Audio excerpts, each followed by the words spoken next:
আজকে যদি প্রার্থী না দিত, কিছু লোক বসে আছে তারাই বলতো যে 11 দলীয় ঐক্য জোট করেছে কিন্তু একজন রাষ্ট্রপতির পদের জন্য প্রার্থী নেই। আমরাও জানান দিয়েছি আমাদের কাছেও প্রার্থী আছে, তোমাদের কাছে কি আছে মাল বাইর করো। এটা একটা দায়িত্ব, এটা কোনো আরামাইশের জন্য করা হয় নাই বা এটা কোনো টাকা পয়সা লেনদেনের জন্য না। এটা একটা বিরাট দায়িত্ব। এটা দলমতের ঊর্ধ্বে উঠে, জাতি ধর্ম বর্ণের ঊর্ধ্বে উঠে দেশের মানুষের কাজ করতে হবে, দেশের স্বার্থ রক্ষা করতে হবে। ইতিপূর্বে আমি অনেকবার এটা সুযোগ পেয়েছিলাম, যেমন শহীদ রাষ্ট্রপতি জিয়াউর রহমান সাহেবের সাথে 1975 থেকে 1979 সাল পর্যন্ত কাজ করেছি। ওখানে আমি দেখি নাই কে আওয়ামী লীগ, কে বিএনপি, কে জামাত, এটা দেখি নাই। যার যেখানে সমস্যা হয়েছে সেই সমস্যা সমাধানের জন্য এগিয়ে গিয়েছি। 1991 সালে যখন আমি যোগাযোগ মন্ত্রী ছিলাম, হওয়ার কিছুদিনের মধ্যে প্রলয়ঙ্করী ঘূর্ণিঝড় হলো, ইতিহাসের সবচেয়ে বড় ঘূর্ণিঝড়, জলোচ্ছ্বাস 30 ফিট, 1,20,000-এর মতো মানুষ মারা গিয়েছিল। প্রথম কয়েকদিন আমি এককভাবে কয়েকজন অফিসারকে নিয়ে সাথে কাজ করেছি। সপ্তাহখানেকের মধ্যে সব এমপিকে ডেকে নিলাম। ওখানে বিভিন্ন রাজনৈতিক দলের এমপি ছিল। ওখানে আমি বিএনপি দেখি নাই, আমি দেখেছি মানুষকে, মানুষের কাজ করেছে। সুতরাং আমার জন্য এটা নতুন কোনো বিষয় না। এখানে দলকানা হলে হবে না, দেশের জন্য কাজ করতে হবে, দেশের মানুষের জন্য কাজ করতে হবে। এটা একটা বিরাট দায়িত্ব। স্যার, কেউ কেউ বলছেন যে প্রেসিডেন্ট নির্বাচনে রাজাকার ভার্সেস মুক্তিযোদ্ধার লড়াই হবে। এই মন্তব্যকে আপনি কিভাবে দেখেন? এটা ইন্ডিয়ানদের বক্তব্য, এটা কোনো মুসলমানের বক্তব্য হতে পারে না। কারণ একজন মুসলমান যে আল্লাহকে বিশ্বাস করে, আল্লাহ নবীকে বিশ্বাস করে, তার কাজ হবে মানুষকে ঐক্যবদ্ধ করা, জাতিকে ঐক্যবদ্ধ করা, সবাইকে নিয়ে এগিয়ে চলা, জাতিকে বিভক্ত করা নয়। 71-এর বড়ি খেয়ে দেশ আর চলবে না। এখন আমাদেরকে দেখতে হবে আগামী 20 বছর, 30 বছর, 40 বছর পরে কি করতে হবে দেশের জন্য। এই সমস্ত পরিকল্পনা করতে হবে। ওই বয়ান দিয়ে দেশ আর চলবে না। এটা যারাই করতেছে তারা হলো দেশের শত্রু। জি স্যার। স্যার, আপনি জানেন যে 11 দলীয় জোটের সংখ্যাগরিষ্ঠতা নেই, তবুও কেন প্রেসিডেন্ট প্রার্থী দিল 11 দল? এখানে সংখ্যাগরিষ্ঠ এবং সংখ্যালঘুর বিষয় না। এটাই বিষয় হলো, এটা বাংলাদেশের জন্য একটা নির্বাচন হচ্ছে, এটা সংসদ সদস্যদের জন্য। 11 দলীয় জোটের এটা একটা দায়িত্ব রয়েছে জনগণের পাশে দাঁড়ানো। সুতরাং সেই চিন্তাধারণা থেকে এবং গণতন্ত্র ধারাবাহিকতা রক্ষা করা। এখানে আমি জিতবো বা হারবো, আমি বঙ্গভবনে বসবো না ডিওএইচএসে থাকবো, এটার জন্য এটা প্রার্থী করা হয়নি। প্রার্থী করা হয়েছে গণতন্ত্রকে সঠিক জায়গায় ধারাবাহিকতা রক্ষা করে জনগণকেও জানান দেওয়া যে আমাদের কাছেও উপযুক্ত প্রার্থী আছে এই কাজ করার মতো। আজকে যদি প্রার্থী না দিত, কিছু লোক বসে আছে তারাই বলতো যে 11 দলীয় ঐক্য জোট করেছে কিন্তু একজন রাষ্ট্রপতির পদের জন্য প্রার্থী নেই। আমরাও জানান দিয়েছি আমাদের কাছেও প্রার্থী আছে, তোমাদের কাছে কি আছে মাল বাইর করো।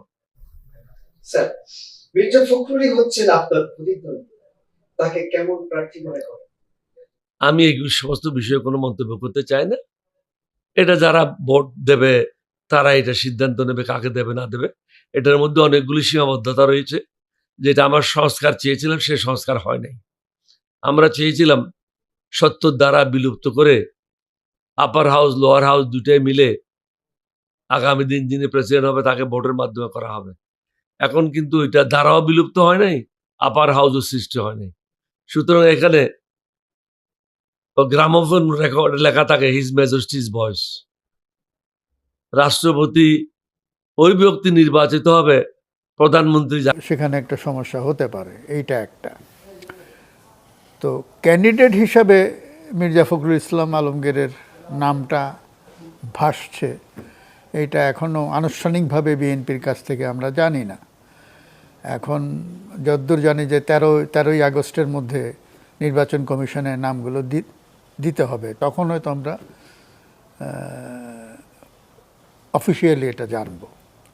তার আগেও ধরে নিচ্ছি তিনি হচ্ছেন, কিন্তু 13ই আগস্ট নির্বাচন কমিশন এটা নিশ্চিত না করা পর্যন্ত শতভাগ কিন্তু আমরা নিশ্চিত না। কারণ হচ্ছে যে আমাদের রাজনীতিতে এরকম অনেক সময় ধোঁয়াশা থাকে, আমরা অনেক সময় অনুমান নির্ভর কথাবার্তা বলি, পরে দেখা যায় যে অন্যরকম।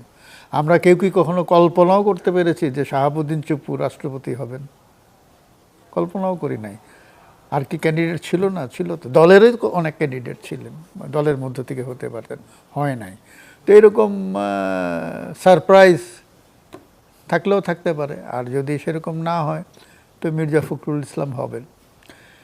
তো এখানে একটা বিষয় বেশ আলোচনায় আসছে যে এই যে বিরোধীদের যে ঐক্যজোট, তাদেরও একজন ক্যান্ডিডেট নির্বাচন করবেন, এবং তিনি হচ্ছেন ওই যে অলি আহমদ।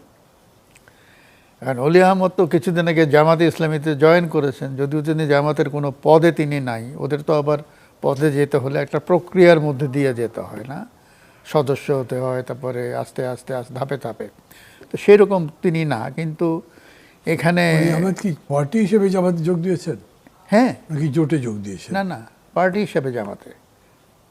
উনি জামাতে ইসলামী দল হিসেবে জামাতে ইসলামীতে যোগ দিয়েছেন এই নির্বাচনের আগে, সংসদ নির্বাচনের আগে উনি যোগ দিয়েছেন। মেজর আক্তার যোগ দিয়েছেন। মেজর আক্তার এবার ঠিক না আছে। না, অলি আহমদ, অলি আহমদ সব হ্যাঁ, একটু অলি আহমদ confusion আছে। জামাতে ইসলামীতে যোগ দিয়েছেন।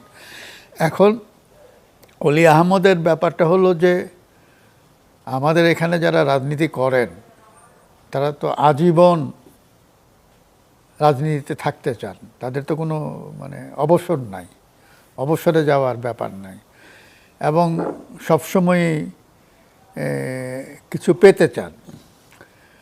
তো অলি আহমদ তো একসময় বিএনপির নেতা ছিলেন, মন্ত্রী ছিলেন, জিয়াউর রহমানের ঘনিষ্ঠ সহচর ছিলেন। উনি তো মুক্তিযুদ্ধের সময়ও জেড ফোর্সের ব্রিগেড মেজর ছিলেন। পরবর্তীতে উনি খালেদা জিয়া যখন প্রধানমন্ত্রী তখনও উনি মন্ত্রী ছিলেন। কিন্তু শেষের দিকে ওই 11 সময়ের থেকে, আবার তার আগে আগেই, মানে ওই লাস্ট যে বিএনপি গভর্নমেন্টটা ছিল ওই সময়ে তিনি সুবিধা করতে পারেন নাই, সম্ভবত মন্ত্রিসভায় ছিলেন না। তো তার তো একটা রাগ আছে, কারণ তিনি তো অনেক সময় বলতেন যে জিয়াউর রহমানের পরে বিএনপিতে তিনি হচ্ছেন প্রধানমন্ত্রী হওয়ার সবচাইতে উপযুক্ত লোক। তো তিনি ক্ষুব্ধ হয়ে বিএনপি সম্পর্কে অনেক উল্টাপাল্টা কথা বলেছেন।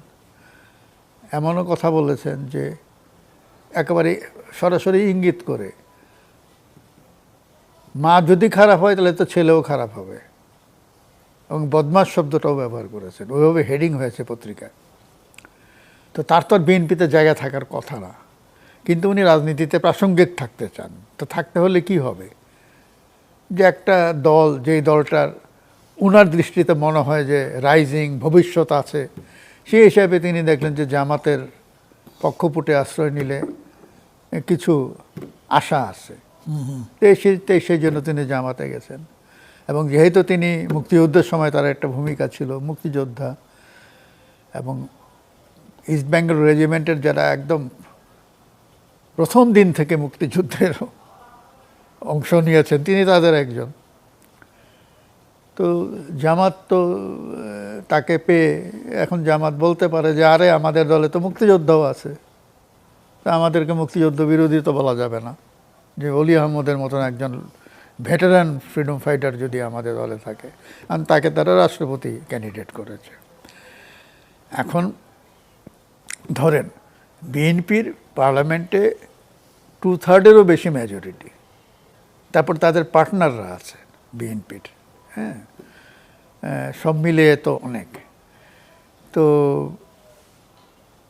অলি আহমদের তো জেতার কোনো সম্ভাবনাই নাই, নিকটতম সম্ভাবনা, দূরবর্তী সম্ভাবনাও আমি দেখি না। তারপরে উনি ক্যান্ডিডেট হয়েছেন কেন? বা তাকে করা হলো কেন? করা হচ্ছে এজন্যই, আমি জানি না, আমার মনে হয় যে এখানে একটা ইগোর ব্যাপার আছে। এটা জামাতে ইসলামের ইগো হইতে পারে, ব্যক্তিগতভাবে অলি আহমদেরও ইগো হইতে পারে। জামাত কিন্তু তাদের যে প্রধান নেতা যারা, তাদের কাউকে কিন্তু ক্যান্ডিডেট করে নাই। উনি জামাতে যোগ দিলেও কিন্তু জামাতে ইসলামীর সাংগঠনিকভাবে তিনি বহিরাগত, তো তাকে ক্যান্ডিডেট করেছে। এখন জেতার সম্ভাবনাও নাই। তাই প্রশ্ন হলো যে কেন তাহলে এই মকারিটা, মানে একটা প্রতিদ্বন্দ্বিতাই যদি না হয় তাহলে কেন, বিশেষ করে রাষ্ট্রপতির মতন একটা জায়গায়। তো আমাদের মতন একটা দেশে যেখানে রাষ্ট্রপতির ক্ষমতা নেই, খুবই কম ক্ষমতা, নাই বললেই চলে, রাষ্ট্রপতির ভূমিকাটা হচ্ছে অনেকটা অভিভাবক সুলভ। এবং দেশে যখন কখনো বড় রকমের কোনো সংকট হয়, তখন রাষ্ট্রপতি একটা ভূমিকা পালন করতে পারেন যদি তার সেই সদিচ্ছা থাকে এবং সেই ব্যক্তিত্ব থাকে, সেরকম লোক হলে হয় আর কি। এখন এই অভিভাবক যিনি হবেন, সেই পদে যিনি যাবেন, এই ব্যাপারে আমার মতে একটা জাতীয় ঐকমত্য থাকা দরকার, যে রাষ্ট্রপতি কে হবেন। এখানে সরকারি দল, বিরোধী দল সবাই মিলেমিশে একজন ক্যান্ডিডেট দিলে এটা হচ্ছে আইডিয়াল। তাহলে সে ওই সরকারি দল বিরোধী দল মিলে দেয়, তার মানে দাঁড়াচ্ছে যে কোনো দলের ক্যান্ডিডেট তো তখন হতে পারবে না, না, দলের ক্যান্ডিডেট না, হতে পারবে না। হ্যাঁ হতে পারবে না। বাট এর আগে এইটা একটা আছে যে দলের বাইরে থেকে কাউকে করা। তো এইটা বিএনপির বিবেচনায় আছে কিনা আমি জানি না। 13 তারিখে সবটা স্পষ্ট হয়ে যাবে। আর যদি মির্জা ফখরুল ইসলাম আলমগীর হন, তিনি তো দলের লোক না, বিবেচনায় নাই সেটা তো বোঝা যাচ্ছে, এরকম কোনো চর্চা তো নাই। না। ওই যে বললাম আমি, ধোঁয়াশা একটা থেকে থাকে, সারপ্রাইজ শাহাবুদ্দিন চুপ্পু। আমাদের তো প্রেসিডেন্স আছে, নোবডি কুড ইমাজিন যে তিনি রাষ্ট্রপতি, তার নাম প্রস্তাব করবে। তো যেহেতু তখন সংসদে ভার্চুয়ালি কোনো বিরোধী দল ছিল না, সুতরাং তিনি হয়ে গেছে। তো এখন ধরে নিলাম তর্কের খাতিরে যে মির্জা ফখরুল ইসলাম আলমগীর রাষ্ট্রপতির নির্বাচনে প্রার্থী। এখন তিনি দলের লোক, তো ন্যাচারালি আমাদের এখানে একটা কনভেনশন আছে যে রাষ্ট্রপতি হলে তিনি আর দল থেকে ইস্তফা দেন, দলে থাকেন না। কিন্তু মানসিকভাবে তো দলের সঙ্গেই থাকেন, আমরা দেখেছি এটা। আমরা অতীতে দেখেছি, জিল্লুর রহমানকে দেখেছি, আব্দুল হামিদকে দেখেছি, তাই না? তো ইয়াজউদ্দিন আহমদ দলের লোক ছিলেন না, তারপরেও তিনি মানে বিএনপির সঙ্গে নিজেকে অ্যালাইন করে ফেলেছেন। দল কিন্তু যারা রাষ্ট্রপতি বানায় তারাও চায় যে তিনি আমাদের দলের হয়ে কথাবার্তা বলুন। কিন্তু মির্জা ফখরুল ইসলাম আলমগীরের একটা আছে, পরিচিতি আছে একজন ভদ্রলোক হিসাবে। আমাদের রাজনীতিতে কিন্তু ভদ্রলোকের সংখ্যা খুব কম। যে গুটি কয়েক আছেন টিম টিম করে জ্বলছেন, তাদের একজন হচ্ছেন মির্জা ফখরুল ইসলাম আলমগীর। এখন এটা নিয়ে কিন্তু ট্রেজারি বেঞ্চ, অপোজিশন বেঞ্চের নেতাদের মধ্যে একটা সংলাপ হতে পারত যে আমাদের এই ক্যান্ডিডেট আপনারা সমর্থন করুন। তো একজন ভদ্রলোকের তো সমর্থনের প্রতি তো সমর্থন থাকতেই পারে, তাই না? এবং দলের মধ্য থেকে যদি অন্য তাকে করা হয়, তার চাইতে বেটার অপশন আর কি হইতে পারে? আর জামাতে ইসলামী এই প্রস্তাবে রাজি কি হবে না, এটা হচ্ছে পরের ব্যাপার। আমার কথা হচ্ছে যে এই আলোচনাটা হয়েছে কিনা ভেতরে ভেতরে। যদি হতো তাহলে আমরা নির্বাচনটা অ্যাভয়েড করতে পারতাম। এটা হয়নি, আমরা জানতাম। হ্যাঁ, তো হলে তো এটা অ্যাভয়েড করতে পারতাম। এখন যদি বিএনপি মনে করে যে আমাদের যে সংখ্যা আছে সংসদে, সংখ্যার জোরে তো আমরা যা খুশি তা করতে পারি, তো এইটাও একটা ইগোর ব্যাপার। আপনার খেয়াল আছে কি না যে এবার 91 সালের সংসদে যখন আব্দুর রহমান বিশ্বাস রাষ্ট্রপতি নির্বাচিত হলেন, তখন তাকে জামাতে ইসলামী সমর্থন দিয়েছিল। তারপরে তখন মহিলা সদস্য, নারী কোটায় যারা আসতেন, তারাও কিন্তু এখনকার মতন ওই যে সংখ্যানুপাতে দলগুলোর মধ্যে ভাগ হতেন না, মানে সংখ্যাগুরু দল সব নিয়ে নিতেন। সেখানে বিরোধী দল আওয়ামী লীগের কোনো ক্যান্ডিডেটের জেতার সম্ভাবনা ছিল না। তারপরেও কিন্তু আওয়ামী লীগের পক্ষ থেকে প্রার্থী করা হলো বিচারপতি বদরুল হায়দার চৌধুরীকে, যেটা সম্ভাবনা ছিল না, তারপরেও করা হলো। এবং তিনি জামাতে ইসলামীর ব্লেসিংস নেওয়ার জন্য গোলাম আজমের সাথে বাড়িতে গেলেন, বৈঠক করলেন, তাতে কাজ হয় নাই। তো এটাও একটা ইগোর লড়াই, যে আমি হারবো কিন্তু আমি যেতে দেব না, একলা মানে ফাঁকা মাঠে গোল দিতে দেব না, হেরে যাওয়া সত্ত্বেও। তার মানে হচ্ছে রাষ্ট্রপতির পদটার প্রতি যে সৌজন্য, যে সম্মানটা দলমতের ঊর্ধ্বে উঠে দেখানোর দরকার, সেটা নাই। তো এখানে দুইটা জিনিস আছে, একটা হচ্ছে ওই যে বিরোধী দলের সব কিছুতে বিরোধিতা করা, আর একটা হচ্ছে মানে দলীয় দলের বাইরেও একটা সর্বজন শ্রদ্ধেয় বা সর্বজন গ্রাহ্য সেই ধরনের ব্যক্তিত্ব, সেই ধরনের ব্যক্তি সেরকম খুঁজে পাওয়া। তো এই কালচারটা একসময় ভারতে ছিল, দীর্ঘদিন ছিল, যেটা পরবর্তীতে আর থাকে নাই। এখন তো দলের লোকই হয় রাষ্ট্রপতি সেখানে, আগে কিন্তু এরকম ছিল না। এপিজে আবুল কালাম আজাদ পর্যন্ত আমি বলতে পারি যে দলের বাইরের লোক, এবং তাকে নিয়ে কোনো বিতর্ক হয়নি। আমাদের এখানেও এটা হতে পারত, কিন্তু এটা হলো না। তো এইটা একটু পীড়া দেয় আমাকে। না, হতে পারলে তো এইবারই হতে পারতো, কারণ এবার হ্যাঁ। একটা অভ্যুত্থানের পরে হ্যাঁ, অভ্যুত্থানের পরে এটা হতে ভিন্ন পারতো, ছিল, হ্যাঁ। মানুষের গ্রহণযোগ্যতা বেশি ছিল। আচ্ছা, কিন্তু আমি আপনাকে প্রশ্ন যেটা করছিলাম, আপনি ধরে নেন মির্জা ফখরুল প্রেসিডেন্ট হয়েছেন বা হবেন, ওনার কাছে আপনি এক্সপেক্ট করেন কি কদ্দূর এই চেঞ্জ সিচুয়েশনে? না না, ওনার কাছে আমি যেটা এক্সপেক্ট করি সেটা হচ্ছে যে দল নিরপেক্ষতা। অর্থাৎ এখন কথা হচ্ছে এই দল নিরপেক্ষ অবস্থানটা সরকারি দল অ্যাকসেপ্ট করবে কি না, সেটা একটা প্রশ্ন। আমরা জানি যে এর আগে তাদের একটি সমস্যা হয়েছিল বদরুদ্দোজা চৌধুরীকে নিয়ে। আমরা যেটা শুনি বা জানতে পেরেছি যে বদরুদ্দোজা চৌধুরী এটা নিরপেক্ষ অবস্থানে নিতে গিয়েছিলেন। তো নিরপেক্ষ অবস্থানে নিতে গিয়ে তিনি কি করলেন, তিনি ওই রাষ্ট্রপতি নির্বাচিত হওয়ার পরে তিনি ওই জিয়াউর রহমানের সমাধিতে যান নাই, বা তার ওই ভাষণে হয়তো সেইভাবে জিয়াউর রহমানের প্রশস্তি গান নাই। তো এই জিনিসগুলো তো বিএনপির কাছে গ্রহণযোগ্য ছিল না। তো ফলে একটা পর্যায়ে এসে বদরুদ্দোজা চৌধুরীকে সরে যেতে হলো। কিন্তু তখন কনস্টিটিউশনে এমন প্রভিশন ছিল যে সব কিছুই তো প্রধানমন্ত্রীর অফিস থেকে ঠিক করে দেওয়া হয়। এই যে রাষ্ট্রপতি যে সংসদে ভাষণ দেন, সেটা তো লিখে দেওয়া হয় প্রধানমন্ত্রীর অফিস থেকে, এবং সেটা রাষ্ট্রপতি পাঠ করেন। এটা রাষ্ট্রপতির ভাষণ না, উনি হচ্ছেন এই ভাষণের পাঠক। এভাবেই হয়ে আসছে, কিন্তু সেখানে তিনি একটু ব্যত্যয় হয়েছিল তার সময়। এখন ধরেন ওইটা হচ্ছে 2001-এর পার্লামেন্টের কথা। এর মধ্যে এরকম কিছু এই পার্লামেন্টে 20-25 বছর পেরিয়ে গেছে। 20-25 বছর পরেও বিএনপির মধ্যে কোনো পরিবর্তন এসছে কিনা, অথবা বিএনপির পক্ষ থেকে বিএনপি দলের মনোনয়ন নিয়ে যখন মির্জা ফখরুল ইসলাম আলমগীর রাষ্ট্রপতি যদি হওয়ার পরে তিনি সেই অবস্থানটা রাখতে পারবেন কিনা, এটা তো তার ভাষণ শুনলেই বোঝা যাবে। আপনার দলীয় নেতার বন্দনা দিয়ে যদি ভাষণ শুরু হয়, তাহলে বুঝতে হবে যে আমরা একটা অশ্বডিম্বই পেলাম।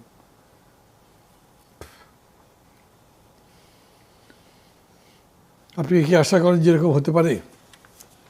আমি তো মানে জ্যোতিষ না, বলতে তো পারবো না কার মনে কি আছে।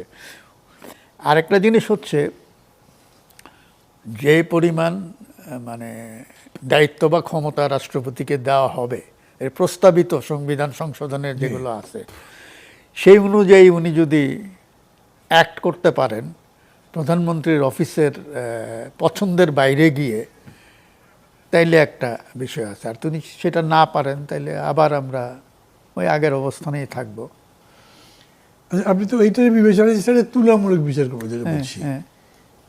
আপনি যদিও বলেছেন কর্নেল অলি সম্পর্কে, কিন্তু এই জায়গাতে বিচার করলে আপনি মির্জা ফখরুল এবং অলি আহমেদ কাকে কত মার্কস দেবেন বা কাকে কিভাবে দেখবেন? না না, মির্জা ফখরুল ইসলাম আলমগীর আর কর্নেল অলির মধ্যে তো অনেক মানে আমরা তুলনা করলে তো আমি তো মির্জা ফখরুলকে তো মাছ মাছ বেটার ক্যান্ডিডেট মনে করি। আর কর্নেল অলির তো কোনো নীতি নাই, তাই না? মানে যে কোনো লোকে জামাতে ইসলামী করতে পারে, উনিও করেছেন। এখন আমাদের দেশে তো এমন কোনো আইন নেই যে আপনি দল বদলাতে পারবেন না, কিন্তু উনি এই যে একটা তার সঙ্গে যে একটি, উনি জানেন যে উনি রাষ্ট্রপতি হতে পারবেন না, তারপরে উনি ক্যান্ডিডেট হলেন, তাই না? তো এটা সেই জন্য তাকে দায়ী করবেন কেন? তার জন্য তাকে আমি দায়ী করি না, তাকে পুরোটাই দায়ী করতে পারেন। না, পুরো সিস্টেমটাই যে জিতবে তার তো কোনো গ্যারান্টি ছিল না। না না না, আমি এইটা বলতেছি যে তার জামাতে যোগ দেওয়া এবং তারপর ক্যান্ডিডেট হওয়া, এই টোটাল জিনিসটার পেছনে আমার আমি একটা রহস্যের গন্ধ পাই। জি জি। আচ্ছা, আপনি জানেন, মানে ধরেন ক্ষমতাসীন দল না, ক্ষমতাসীন দল বিএনপি জুলাই সনদের সাথে যতখানি একমত হয়েছে, অর্থাৎ যে অংশে নোট অফ ডিসেন্ট নেই, সেখানে রাষ্ট্রপতিকে সিগনিফিকেন্টলি কিছু ক্ষমতা দেওয়া হয়েছে। প্রধানমন্ত্রী এবং রাষ্ট্রপতির ক্ষমতার ভারসাম্যের প্রশ্নে বিশেষ করে বেশ কিছু গুরুত্বপূর্ণ নিয়োগের ক্ষেত্রে প্রধানমন্ত্রীর পরামর্শ ছাড়া এককভাবে সিদ্ধান্ত নেওয়ার এখতিয়ার দেওয়া হয়েছে। প্রধানমন্ত্রীর অনুমোদন ছাড়া এখতিয়ার দেওয়া হয়েছে। যাদের নাম আলোচনায় আছে ভালো স্পষ্ট করে বলে মির্জা ফখরুল ইসলাম আলমগীরের কাছ থেকে আমরা রাষ্ট্রপতির কাছ হিসেবে আর কি সেরকম ভূমিকা দেখতে পাবো মনে করেন? জুলাই সনদ অনুযায়ী রাষ্ট্রপতি কিছু গুরুত্বপূর্ণ দায়িত্ব পাবেন। মানে আমি তো আগে আপনাকে বলেছিলাম যে যেগুলো ব্যাপারে নোট অফ ডিসেন্ট দিয়েছে সেগুলোর মধ্যেকার ব্যাপার, কিন্তু কিছু আছে যেটা সবাই মিলে একমত হয়েছে যে ওনাকে আরও বেশ কিছু বেশি পাওয়ার দেবে, বিশেষ করে সাংবিধানিক এবং সংবিধিবদ্ধ বিভিন্ন পদ সহ রাষ্ট্রের গুরুত্বপূর্ণ পদে নিয়োগের ক্ষেত্রে রাষ্ট্রপতির সিদ্ধান্তে একটা বড় প্রভাব থাকবে। ক্ষমতার ভারসাম্যের জন্য আনা এই সংস্কার প্রস্তাবগুলো বাস্তবায়ন হলে তখন কি পরিবর্তন দেখতে পাবেন? বা একই প্রশ্ন, কিন্তু দুটো আলাদা করে বলছি। একটা হচ্ছে যে অলরেডি গিভেন এরকম হতে পারে প্রভাবের, আর একটা হচ্ছে যে যদি উনি বিএনপি দল হিসেবে যেগুলোতে তাদের ডিসেন্ট আছে সেগুলোর ব্যাপারে বিরোধিতা করে, যদিও সেগুলোর কিছু কিছু ব্যাপারে তারা ছাড় দেবেন তো শোনা যাচ্ছে এখন। তারপরে রাষ্ট্রপতি কীরকম হবেন? না, যে অথরিটিটা রাষ্ট্রপতি পাবেন এই সংবিধান সংশোধন হলে, যে কিছু কিছু নিয়োগের ব্যাপারে, সেখানে তিনি নিজেই সিদ্ধান্ত নিতে পারবেন। এখানে একটা প্রশ্ন আছে, তিনি কি প্রধানমন্ত্রীর সঙ্গে আলোচনা না করে সিদ্ধান্ত নেবেন না আলোচনা করে সিদ্ধান্ত নেবেন? আমাদের এখানে যে প্র্যাকটিসটা আছে, প্রধানমন্ত্রীর ইচ্ছাটা বা সরকারের ইচ্ছাটা ওনার মধ্য দিয়ে যায়। আপনি কি চান? এখন আমরা যদি বলি ক্ষমতার ভারসাম্য, তাহলে তো এটা রাষ্ট্রপতিকেই করতে হবে।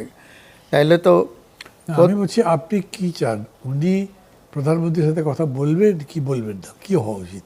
না, এটা আমাদের তো কালচারে যেটা আছে, এটা থেকে তো সহসা বেরিয়ে আসতে পারলে তো ভালো, যে প্রধানমন্ত্রীর বা সরকারের ইচ্ছা একটা থাকে, তার বাইরে গিয়ে সিদ্ধান্ত নেওয়া, এইটুক সরকার অ্যালাউ করবে কিনা এবং রাষ্ট্রপতি সেই সাহসটা পাবে কিনা। তাহলে আমি যদি এরকম করে বলি, বাইরে যাওয়ার প্রশ্নটা পরে আসুক।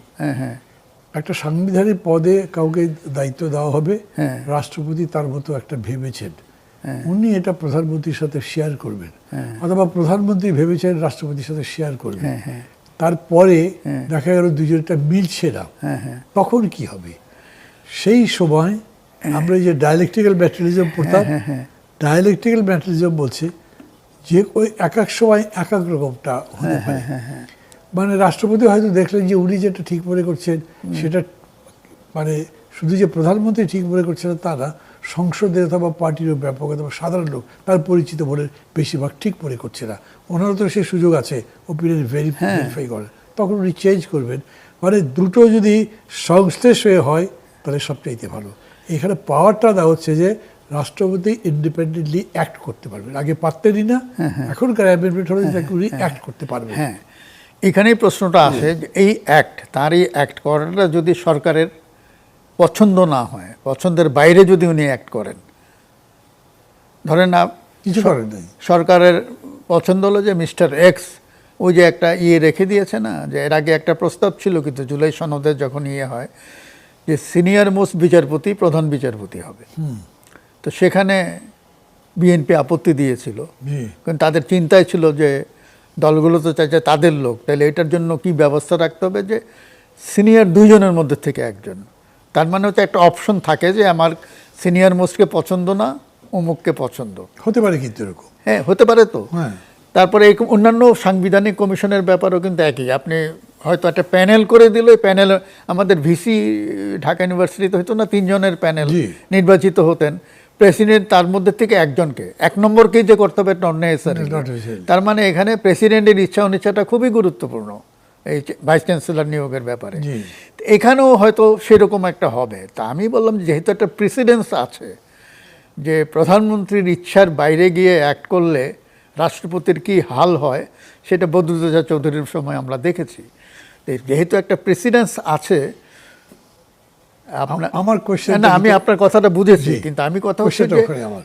রাষ্ট্রপতির ক্ষমতা আছে এটা করার, কিন্তু রাষ্ট্রপতিকে যদি খুব চাপে রাখে দল, সংসদ, তাদের বিপুল সংখ্যাগরিষ্ঠতা,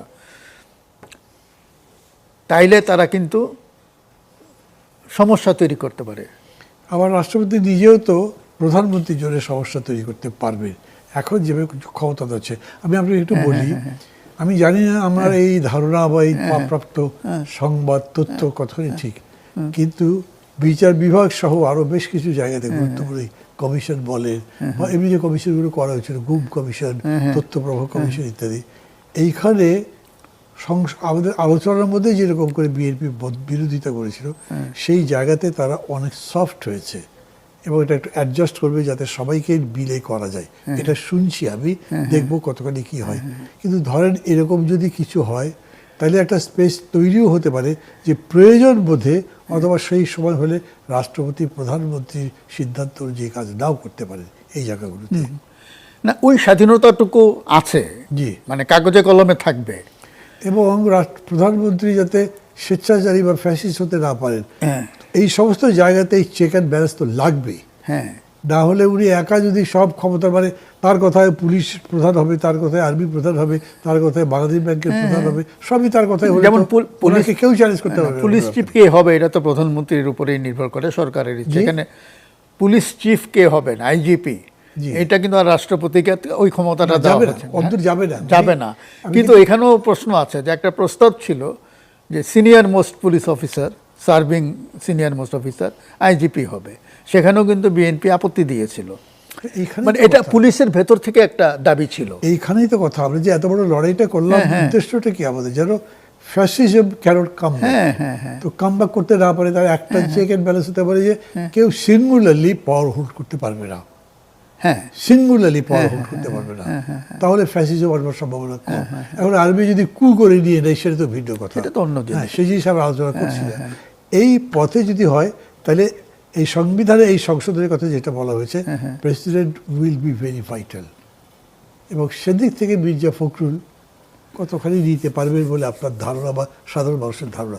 ওনার কি অতখানি, মানে অনেক সময় হয় না, খুবই নরম সরম মানুষও প্রয়োজনের সময় এমন দাঁড়িয়ে যান যে একদম চমকিত হতে হয় যে এটা কিভাবে হলো। এই যে আব্দুর রহমান বিশ্বাসের উদাহরণ আনতে পারি, জি। উনি যেভাবে একটা স্ট্যান্ড নিলেন ওই যে নাসিমের কুয়ের সময়, জি, জি, জি। এটা তো মানে ওই সময় তো মানে থরথর করে কাঁপার কথা। না, পৃথিবীর বহু জায়গাতে এরকম আবার ঘটনা ইয়াজুদ্দিন বেশি আহমদকে আছে। আমরা দেখলাম বিপরীত ভূমিকায়, তাই না? তো আব্দুর রহমান বিশ্বাস একটা স্ট্যান্ড নিতে পেরেছিলেন।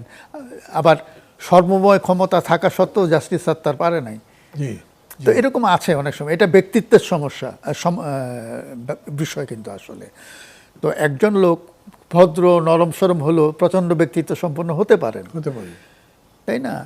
আবার একজন অহংকারী ইগোইস্টিক লোকও ব্যক্তিত্বহীন হতে পারে। হতে পারে।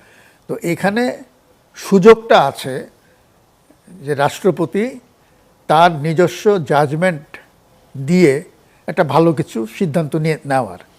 এখন আমরা তো তাই চাইবো, হ্যাঁ হ্যাঁ হ্যাঁ ব্যালেন্স অফ পাওয়ার হবে সেই অর্থে যাতে ফ্যাসিজম চেক করা যায়, যাতে কোনো অন্যায় না হয়, সুশাসন হয়। মানে ধরেন যে কুশাসনের জায়গায় যে গুড গভর্নেন্স প্রতিষ্ঠা করা যায়, এই সমস্ত জায়গায় একটা ব্যালেন্স অফ পাওয়ার থাকলে আমাদের দেশের জন্য সেটাই সুবিধা। সেটাই সেটাই আমরা আকাঙ্ক্ষা করি। অন্য সাবজেক্টে যাই। প্রধানমন্ত্রী চট্টগ্রামে গেলেন, এজেন্ডাতে তার ভিন্ন কিছু ছিল, কোলের কি একটা দেখবেন, তারপরে কি একটা সংগীতে কি একটা পাওয়ার ইয়ে আছে, আমি ভুলে গেছি। কিন্তু চট্টগ্রামে গিয়ে উনি হেফাজতে ইসলামের আমির আল্লামা জোনায়েদ বাবুনগরীর সঙ্গে সাক্ষাৎ করেছেন। হেফাজত গত নির্বাচনে জামাতের সরাসরি বিরোধিতা করেছে, এখন পর্যন্ত তারা বিরোধিতা করে।